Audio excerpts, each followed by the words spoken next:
government will have to go ahead and take back the farm laws, will be forced to take back the farm laws.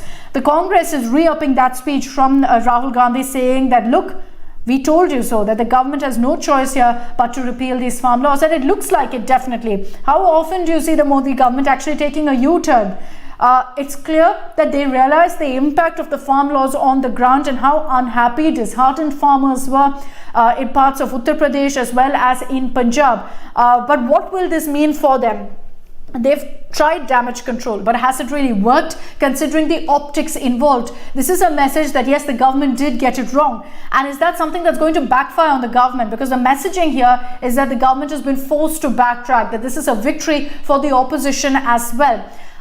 It's very clear that right now, as far as Punjab goes, the BJP has essentially cleared the path for seat sharing deal with Captain Amarinder Singh. I spoke to him also a few minutes ago. You can catch that conversation here on India Today, where Captain Amarinder Singh says that yes, I spoke to Home Minister Amit Shah, I spoke to Prime Minister Narendra Modi. I told them time and again that we must address the concerns of the farmers, and it looks like the government realized that no matter how many amendments they offer, how many changes they offer to the laws, if they offer to suspend the farm laws for some time, none of that is going to work. And that's why they've taken the step of actually going ahead and repealing, knowing full well the repercussions, the optics, and what it really means for them, and how it shows across that yes, they made a mistake, which is very rare for really this government to admit. So having said that, Captain Amarinder Singh will now be going ahead with a seat sharing deal with the BJP.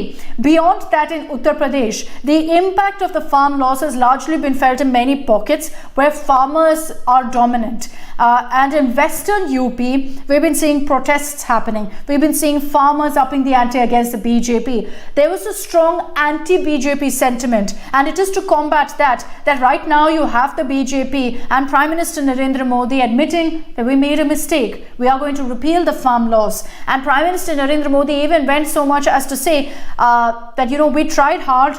We tried to create awareness drives. We tried to address some of the concerns, and clearly none of it worked. You're never going to see really this kind of a step ever being taken, because they've had many controversial legislations, and yet it's the farm laws that they've decided to backtrack on 1 year on. A few months ago, I'm sure all of you remember when the farmer protests were at their peak. Delhi was completely closed down. Every border had protests happening by these farmers, and thousands of them were on the streets. Even at that point, the government made it very clear that there's no question of them actually going ahead and repealing these laws. They said we're open to any other suggestions, but repealing is simply not an option. That's clearly changed right now. I also want to tell you of the kind of reactions that have come in from the farmer unions, because this is their victory.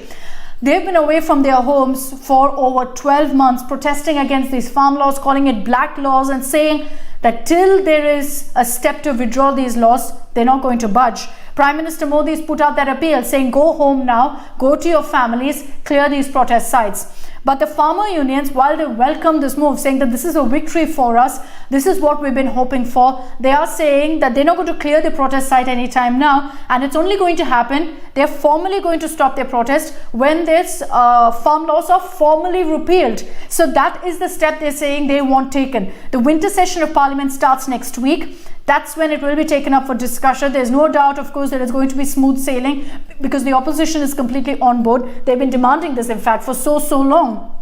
So they're going to be on board. And once that historic moment happens in Parliament, where the 3 farm laws are completely repealed and scrapped, then you will have these farmers finally heading home, finally satisfied. This is a story that we'll be tracking closely here on India Today, getting you all the reactions, the latest ground reports from the borders, from the protest sites as well, to tell you what the farmers are thinking, and also what led to this rethink, what led to this very, very unexpected and dramatic U-turn by the Modi government. Was the damage of the farm laws so huge on the electoral prospects that it actually prompted the government to say that, look, on Guru Purab, we've decided to gift this to the farmers, to repeal these farm laws? This is a story that we promised to get you the latest updates here on India Today. That's it from me on this broadcast. Thank you for tuning in.